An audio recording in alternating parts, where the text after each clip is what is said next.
Lord, madaydayaw ti Apo kakabsat, ti kablaw ko, tinapataganagan ni Apo tayo ng Kristo, kada kayo amin, nga agbuy-buya, kaya nagdagdangag, manipod, iti sibay, ti radyo yo, iti DCTP, TPN, Channel 13, kaya 693 kHz, kaya noray pa'y kada kayo nga nakatune in iti Facebook live stream. Ti Jesus Our Hope, Assemblies of God Church, San Isidro, Candon City, kat siya at unay nga magbingbingay kada kayo, ti programa nga napuluan, Hope for You, tatinamnama tayo kakabsat kan gagayem, masarakan lang kinapo tayo ng Kristo, madaydayaw ti Apo. Kablawak ti patpatyan mi unay nga pastor, awan sa bali no ni Reverend Salvador Gagayan, kastamat ti pamilyana, kan ti pakabuklan, ti kongregasyon, iti Jesus Our Hope, Assemblies of God Church, San Isidro, Candon City, masarakan lang iti likodan, iti Dominion Bus Terminal. Kada kayo nga naisarong ti syudad ti Candon, awan ti pakigimungan nyo, awisen kayo nga umay, makipagdaydayaw ti Espiritu kan kinapudno. Kaya kahit kumat nga kablaawan pa, nagiti amin nga ministros, all pastors around the world, sa di naman nga paset ti lubong tayan nyo nga pagminministruan, when pagserserbian ni Apo Diyos nagtultuloy nga mang bendisyon, kada kayo amin kakabsat ken gagayem.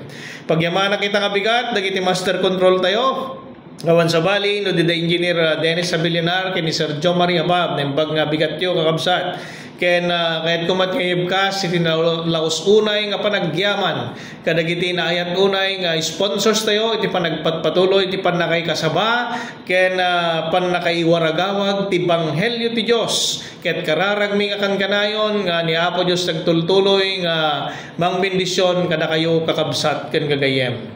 Ti adal tayo itang abigat, na Paul 1, the Spirit God gave us, ti Espiritu ti Diyos nga inted na kada tayo. Ti teksto tayo masarakan iti 2 Timothy chapter 1 verse 7. Kunana, for God hath not given us the spirit of fear, but of power and of love and of sound mind.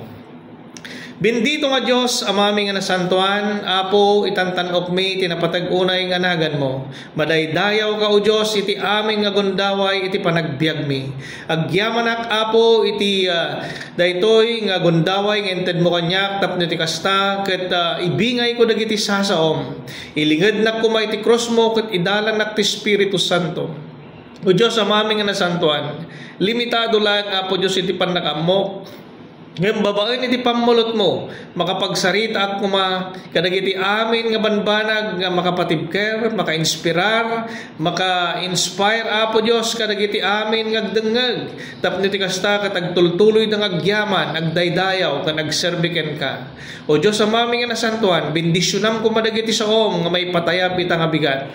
Bendisyonam dagiti amin, nga makapagpartisipar, dagiti amin nga agdengdengag, manipod iti radio station, iti dayto nga radio station. Ket ikumit ko amin ken kadagitoy ken Kristo Jesus nga pumi. Amen. When patpatgek nga kakabsat ken gagayem iti panawan when tiyempo nga awan iti kasiguradwan na adda dagiti buteng ken adu dagiti pannakaallilaw. Akas iti napadasan tayon iti kalabas nga pandemya narisgo iti adda nga panagbiag tayo. Adu dagiti banbanag nga ibagada nga anda nga patyan no manpay nakadadun dagiti pimmusay rinibribo nga adu pay lang dagiti saan nga mamati.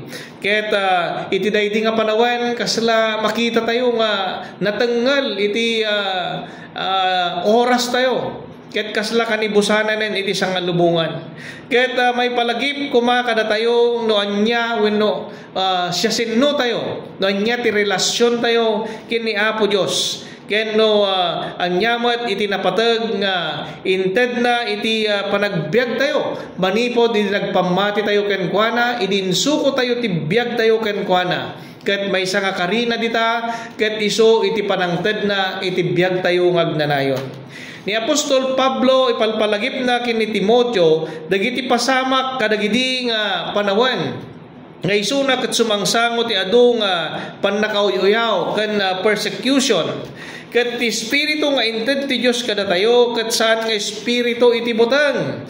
No di ket espiritu ti ayat ken addaan iti nasimbeng nga panagpanpanunot. Self-discipline. Uray ti biag dagiti namati kadagitoy nga tiyempo, adu dagiti aglimlemeng ken mabutbuteng paylaeng nga sumango iti pannakarijektar iti komunidad wenno ti kagimungan, mabuteng da nga mangitakder iti ammoda nga kinapudno iti pammati da nga ni Apo Jesus ket isulag ti pudpudno nga Dios ken isulaan ti pakasarakan tayo iti pannakaisalakan. Mabuteng da nga mauyaw, mabuteng da kadagiti grupo iti nainlubungan nga mangtalikod kadakwada. Gamlaglagi pun tayo kakabsat ken gagayem. Nga ti sao ti Dios ket ikkaten na iti buteng. Ti ayat ti Dios ket abbungan na iti sapasap nga panagbuteng. Itang bigat kakabsat ken gagayem. Adda iti tallo nga banbanag nga nakabingbingayan iti adal tayo ket mapantayo nga dagos iti kunana God has given us a spirit of power, not fear. When kakabsat ken gagayem ti espiritu ti Apo inikkan na tayo ti pannakabalin haan nga panagbutbuteng. Takunana diti Romans chapter 8 verse 15, for you did not receive the spirit of slavery, but to fall back into fear, but you have received the spirit of adoption as sons. Kaya nga sa awan may sa tayon nga anak ti Diyos. Laglagi pun tayo, patpatkik nga kakabsat ken gagayem, ngayon ton tiyempo nga mabutbuteng tayo, iso ti panawan, nga bumaba iti panagtalag tayo, ken pammati tayo iti Diyos. Ti kabaliktaran iti pammati, ket iso ti panagbutbuteng. Kakabsat, daytoy iti maysa nga kinapudno nga rebbeng tayo kumangaamuan. Nodda kada tayo dayta nga buteng, paralisado dagiti banbanag nga rebbeng tayo nga aramidan kas pagayatan ti Dios. Mabuteng ka nga mangibingay iti kinaimbag mo, kinaimbag ti Dios, kinaimbag ti kinapudno na, kadagiti naimbag nga mapaspasamak iti panagbiag mo. Kastamat nga dadaelan na iti napintas nga panggap ti Dios iti panagbiag mo kas anak na. Kunana iti Acts chapter 1 verse 18. But you will receive power when the Holy Spirit comes on you. Dito'y pagpatgek nga kakabsat inton umay ti Espiritu Santo iti biag tayo, ada ti bilag, ada ti pannakabalin, kinaturad nga itden na iti panagbiag tayo, ket makapagnatayo iti naldaw-aldaw nga panagbiag tayo nga sumango kadagiti anyaman nga challenges, wenno anyaman nga karit iti panagbiag, ket malampasan tayo dagiti amin nga suot iti panagbiag. Ket adadapay nga tumured tayo nga garamid iti pagayatan ti Dios ngandang isalakan kada tayo madaydayaw ti Apo. Adu dagiti namati nga mabuteng da agtakder ken sumango iti kinapudno inton dagiti tattao itaglawlaw da ket saan nga namati wenno na inlubungan. Ngem iti pannakabalin ti Dios babaen ti espiritu na ket mangted kada tayo iti naisingsingayan nga kinabilag ken turad ngagtakder nga mangipaneknek iti kinaimbag ken kinapudno ti Dios iti panagbiag tayo madaydayaw ti Apo. At dadwa nga sa lunsod kay bati na daytoy umuna nga paset nga nakabingbingayan tayo. Kunana, are you silent when justice arise? Agtalinaid tayo kadi nga nakaulimag intono umay iti pangngaddang. Are you hiding your faith in fear of rejection? Ya, idulin tayo kadi iti pamati tayo inton dumteng iti pannakarijektar tayo iti kagimungan. Sikalaan kabsat iti makasungbat iti daytoy. Sigon iti kauneg iti relasyon ken pammatim ken ni Apo Jesus. Ti may kadwa kunana, God has given us a spirit of love, not hate or independence. Manipod iti 1 John chapter 4 verse 18 kunana, there is no fear in love, but perfect love drives out fear. Patpatkek nga kakabsat ken gagayem, dito iti Espiritu Santo ramiden na tayo nga managayat nga kaskini Apo Jesus. Saan nga naagom nga ayat no diket teko na tayo nga agape, a sacrificial love nga mga iwan kada tayo oray iti karirisguan wenno kadidelikadwan nga sitwasyon iti panagbiag tayo.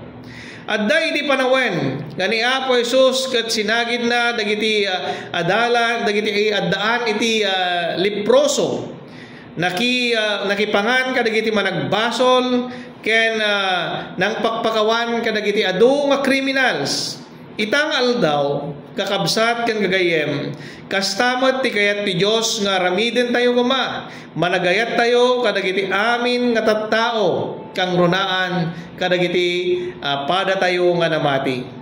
Wen kakabsat, kasta talaga iti pagayatan ni Apo Diyos, ket dagiti saan pay nga nakangkangag iti banghelyo ti Dios ken uray pay kadagiti kabusor tayo ayaten tayo kuma ket ibingay tayo daytoy sikreto ti Dios nga pannakaisalakan kadakwada madaydayaw ti Apo. Iti met lugar nga yan iti panagsisina, panagreriri ken lugar iti trabaho tayo wenno kagimungan tayo masapol nga ayat ti Dios nga adda kada tayo isulat ta iti pakita tayo iparang tayo kadakwada agsipod ta babaen iti ayat ti Dios nga adda kada tayo mamamuda nga da tayo ket maysa tayo nga anak ti Dios madaydayaw ti Apo. Agbiag tayo kuma iti ayat ket makita ken marikna kuma iti tattao iti presensya ni Apo Jesus iti sibay tayo kas agserserbi ken agdaydayaw ken kuana madaydayaw ti Apo. Ti may katlo ken maudi kunana God has given us a spirit of self-discipline, not chaos. Kunana iti Galatians chapter 5 verse 22 hinggan ti 23. Ngem ti spiritu patauden na ti ayat rag-o talna anos kinamanangasi kinaimbag kinamatalag kinapakumbaba ket kinamanagtepel awan ti linteg a maibusor kadagitoy. Dito'y patpatgek nga kakabsat kan gagayem makita tayo nga ti disiplina ket maysa nga addaan iti na espirituan nga pannakabalin ken nabileg nga agtrab-trabaho iti panagbiag tayo agsipod ta nanipod inawat tayo ni Apo Jesus nagtalinaeden iti Espiritu Santo iti biag tayo. Our body is the temple of the Holy Spirit. Iso nga daytoy ket agtrab-trabaho nga oray saan tayo nga aramiden. Ket aramiden na dagiti pagkapuyan tayo, iso iti mangidalan kada tayo. May ket tapno iti kasta ket may sentro tayo kuma. Iti misyon tayo nga impakubit ni Apo Dios kada tayo, madaydayaw ti Apo. Kunana iti 1 Corinthians chapter 9 verse 27. Irwang ko ti bagik iti danog ket iturayak nga nananay tapno jak mapagtalaw kalpasan iti panangawis ko kadagiti dadduma nga makisalisal. Makita tayo ditoy kakabsat ken gagayem nga kasapulan tayo iti nasged nga disiplina iti bagbagi tayo. Akasmet kadagiti atleta tayo nga sumabsabak iti naduma-duma nga ay ayam ket uray da tayo inaldaw nga sumabsabak tayo met itay ayam iti panagbiag tayo iti naldaw-aldaw. Makita tayo ti ehemplo ni Joseph the Dreamer. Iti panawen nga tinemtar ti asawa ti Paraon maysa daytoy nga nakapinpintas nakaimemma ken makaayayo iti postura na. Ket kunaen ti Biblia nga gapot Espiritu ti Dios nga adda iti biag ni Joseph na ramidan na nga renesistaran iti awis ni prinsesa ken kuana. Ket gapu iti daytoy nga pasamak na itantanok ni Apo Dios iti inaramid ni Joseph. Wen kakabsat iti sangsangwen tayo nga panagbiag tayo challenges iti naldaw-aldaw. Iti daytoy lubong nga pagbibiyagan tayo.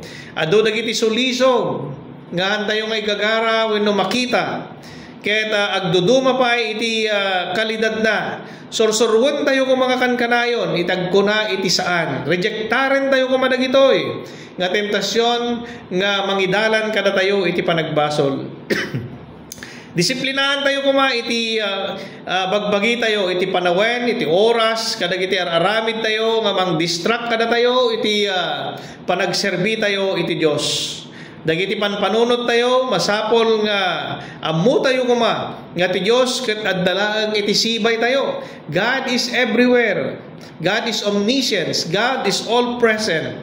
O galyen tayo ket di nga kasasaw kuma babaen iti panagkarkararag tayo. Agtalinay tayo kuma nga addaan iti nabilag nga pamati ken ni Apo tayo nga Jesucristo nga isu ti nangisalakan kada tayo madaydayaw ti Apo. Kas konklusyon ti adal tayo itang abigat kakabsat ken gagayem. Mabalin nga agkatok iti boteng kadagiti puso tayo, idirwangan, iti puso tayo, kan panunod tayo, ngam saan nga naskan, nasumbatan tayo. Agsipod, tada tayo, katadaan, iti nabilbilag, kan dakdakkel, nga pan nakabalin, nga inted kada tayo, iti Diyos. Power to stand strong in truth, love to reflect the heart of Christ, self-discipline to live holy and focused life. Saan tayo nga ituluklatan, nga iturayan na tayo, tibutang, kahit pagtalay na din tayo ti Espiritu Santo itibiyag tayo. Saan tayo nga nakapsot, wino nakapoy, kakabsat kan gagayem.